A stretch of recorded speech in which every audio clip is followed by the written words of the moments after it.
இப்பொழுது தமிழ்நாட்டில்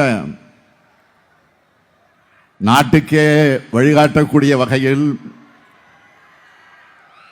69 விழுக்காடு இடஒதுக்கீடு இருக்குன்னா அதற்கு காரணம் திராவிட இயக்கம், நம்முடைய முத்தமிழறிஞர் தலைவர் கலைஞர் அவர்கள். இப்போ 2-3 தலைமுறையாக தான் நம்ம வீட்டில இருந்து இன்ஜினியர்கள், டாக்டர்கள் வராங்க. அத்தி பூத்த மாதிரி சில IAS IPS அதிகாரிகள் வர முடியாது, ஆனால் இப்ப வர முடியுது. இதெல்லாம் பாஜகவோட கண்ணை உறுத்துது. இந்த வேலைக்கு இவங்க எல்லாம் இடஒதுக்கீடுனால வந்துடுறாங்கன்னு நினைக்கிறாங்க. எரியுதடி மாலா, ஃபேனர் போடு அப்படின்னு கதறுவாங்க. இடஒதுக்கீட்டை நம்ம கிட்ட இருந்து தட்டி பறிச்சு நம்ம குழந்தைங்க படிச்சு வேலைக்கு போறதை கெடுக்க என்னென்ன செய்ய முடியுமோ அத்தனையும் செய்யறாங்க.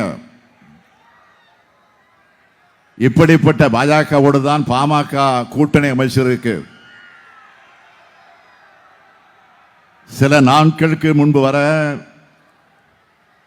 விமர்சிச்சு பேசுறவங்க இப்ப சேர்ந்திருக்காங்க. மனசாட்சி உள்ள பாமகவின் தொண்டர்கள் கூட இதை ஜீரணிக்க முடியாம வேதனையோடு தலைகுனிஞ்சு நிற்கிறாங்க. பாஜக பாமக கூட்டணி சந்தர்ப்பவாத கூட்டணி. ஆனா நாம உருவாக்கி இருக்கக்கூடிய இந்தியா கூட்டணி கொள்கை கூட்டணி. திமுகவும் சகோதரர் திருமாவும் பேசுற சமூக நீதி கோரிக்கை ஏத்து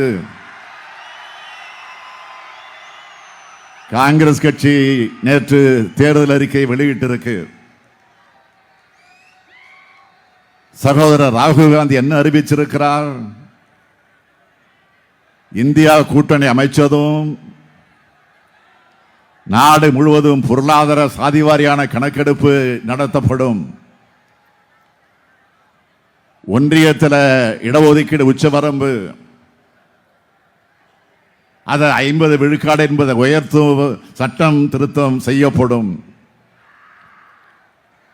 SC ST OBC பிரிவினருக்கான காலி பணியிடங்கள் ஓராண்டுக்குள் நிரப்பப்படும். SC ST OBC மாணவர்களுக்கான கல்வி உதவித்தொகை 2 மடங்கு ஆக்கப்படும். முக்கியமா இதே அரியலூரை சேர்ந்த அனிதாவை நீட்டுக்காக பறிகொடுத்தோமே. பல தமிழ்நாட்டு மாணவர்களோட உயிரை பலி வாங்கிட்டு இருந்த நீட் தேர்வு கட்டாயம் இல்லைன்னு வாக்குறுதி கொடுத்திருக்காங்க. இது மட்டுமல்ல, காங்கிரஸ் கொடுத்திருக்கக்கூடிய வாக்குறுதிகளை இன்னும் முக்கியமானதை சொல்லணும்னா, பாஜகவோட GST சட்டம் ரத்து செய்யப்பட்டு புதிய சட்டம் கொண்டு வரப்படும். திட்டக்குழு மீண்டும் கொண்டு வரப்படும். பொதுப்பட்டியல் இருக்கிற அதிகாரங்கள் மாநில பட்டியலுக்கு மாற்ற ஆய்வு செய்யப்படும். விவசாய இடுபொருட்களுக்கு GST வரி இருக்காது. ஏழை பெண்களுக்கு ஆண்டுக்கு 1 லட்சம் ரூபாய் வழங்கப்படும். ஒரே நாடு ஒரே தேர்தல் முறை கொண்டு வரப்படாது. விவசாயத்துக்கு குறைந்தபட்ச ஆதார விலைக்கு சட்ட அங்கீகாரம் தரப்படும். ஒன்றிய அரசு பணிகளில் பெண்களுக்கு 50 விழுக்காடு இடஒதுக்கீடு வழங்கப்படும். மீனவர்களுக்கு மீண்டும் டீசல் மானியம் வழங்கப்படும். புதிய கல்விக் கொள்கை மாநில அரசுகளோடு ஆலோசனைப்படி திருத்தி அமைக்கப்படும். இப்படி ஜூன் 4ஆம் நாள் தேர்தல் முடிவுகளுக்கு பிறகு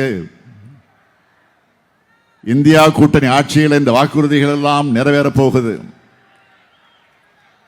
இந்தியாவினுடைய தென்கோடி மூலையில் இருக்கிற திமுக சொல்றத அகில இந்திய கட்சியான காங்கிரஸ் செய்கிறது என்பது வாக்குறுதியாக வழங்கப்பட்டிருக்கிறது. இதுதான் சமூக நீதி கூட்டணி.